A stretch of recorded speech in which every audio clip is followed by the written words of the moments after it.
Hi, I'm Dr. Neiman with Neighborhood Vets Mobile Care, and I'm here today to answer some questions about a difficult subject.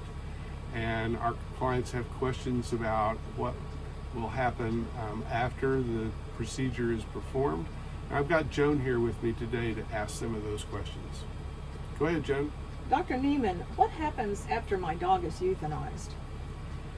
Well, once the veterinarian pronounces your dog as deceased, then the body is going to need to be taken care of. And most of us use mortuaries in the Kansas City area, and cremation is pretty much the usual. But people do bury their pets at home or on their farm or their ranch or wherever it's comfortable for them. Will I regret putting my dog to sleep? Part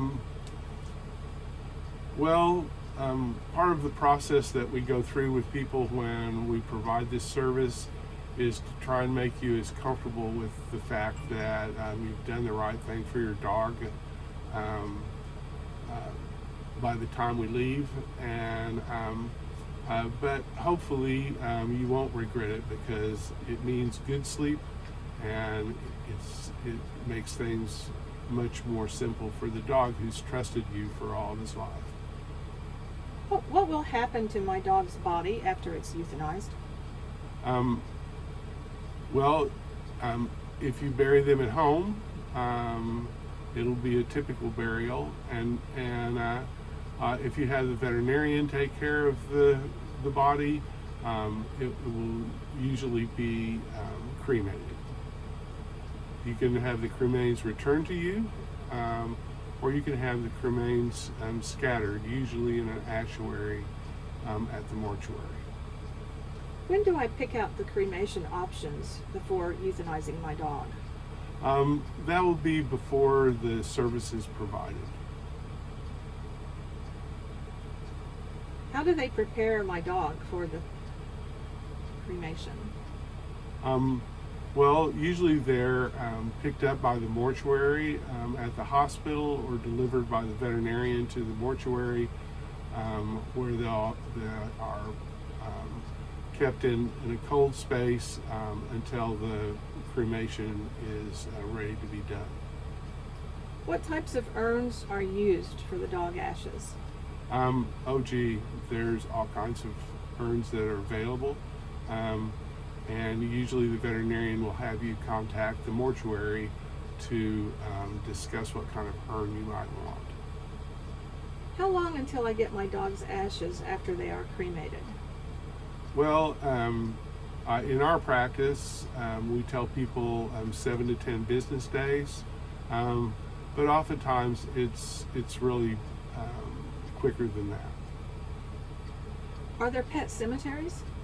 Oh yes, there are pet cemeteries.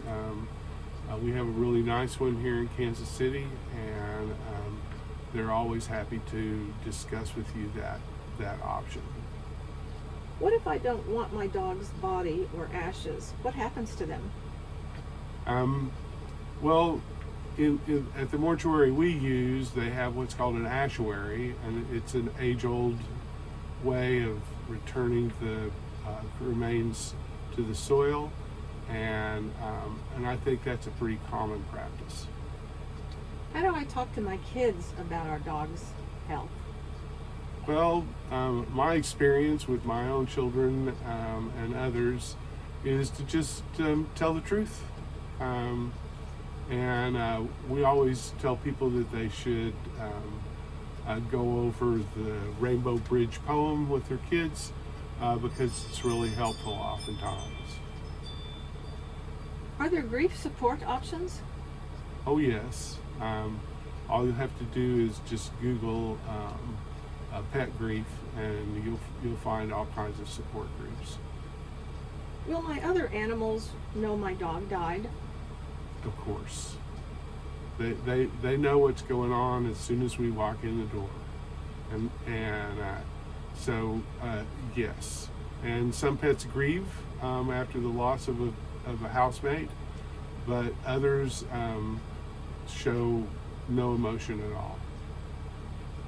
What things can I do to honor my dog's life?